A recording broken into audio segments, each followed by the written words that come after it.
So yan, pag-usapan naman natin yung brand mo. How do you see your brand naman in the next 3 to 5 years? Or ano ba yung navivision mo sa brand? Sige, yung brand namin, ano ba to? Yung personal brand o yung products? Pwede, itong nasa harapan Sige. natin. So this is Komi brand, Ayan, right? tama. Ayan. And so, bali yung Komi brand kasi, yung Komi natin, supplement siya and meron din kaming hair grower and eyelash enhancer. So, ano bang purpose namin dyan? Tayo kasing mga tao, meron na tayong, actually confident na talaga tayo. Kasi, imagine mo, yung baby, pag pinanganak yan, di ba? Pag gutom yan, umiiyak agad. Confident sila, di ba?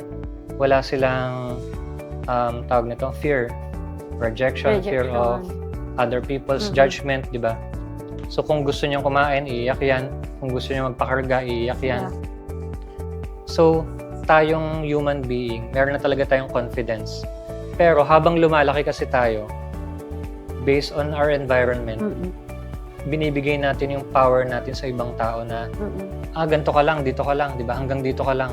So ngayon, nawawala yung confidence nila. So bale, doon namin nilabas si Komi. So for example, si apple cider, pag-exercise, di ba? So for example, naubusan ka na ng energy, parang umano na yung weight mo, tumataas, di ba? So, doon papatak si apple cider para ilabas ulit yung dati mong confidence na nawala. So, for example, collagen. Yung mga para sa mga mommies naman na yung nanganak sila, di ba, parang naubusan na sila ng collagen. Kasi di ba, nabigay na sa baby nila.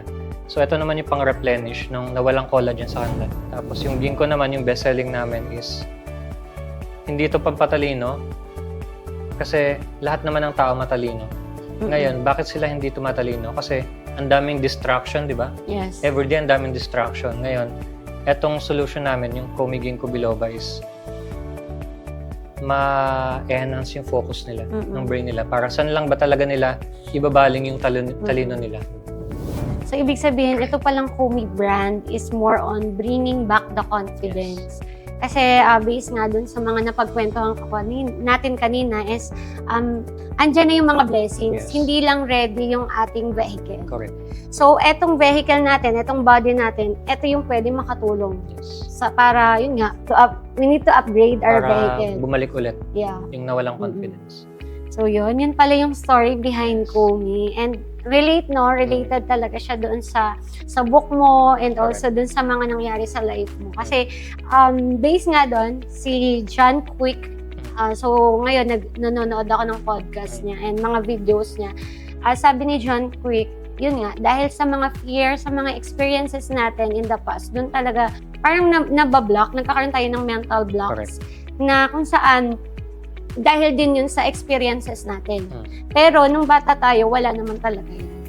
And which is, kailangan lang natin na yun, i-upgrade nga yung mind natin, mag-aral tayo araw-araw, hasain natin yung brain natin, which is etong product mo, napakalaking tulong kasi supplement siya, right? Yes. Na pwedeng makatulong habang ginogrow mo yung sarili mo is nag-i-improve ka. Yes. So yan, lalo na itong vitamins, yung collagen, and ano nga pang isa? Apple cider. Yan, apple cider. So, lahat siya is maganda, lahat ng products mo is maganda sa health, which is, dun nga, connected pa rin sa mind, sa body, Yes. tama? Yes. Body, mind, emotion. mind, body, emotion. So, very important talaga. Kasi like kunyari sa body natin, hindi healthy yung kinakain natin. So, possible magkasakit tayo. Yun nga, dun din papasok na kahit malaki yung kinikita mo, pero hindi naman healthy. Yes. So, wala din. Tama. Mga blessings na parating din Hindi sa'yo. natin may enjoy yung blessing.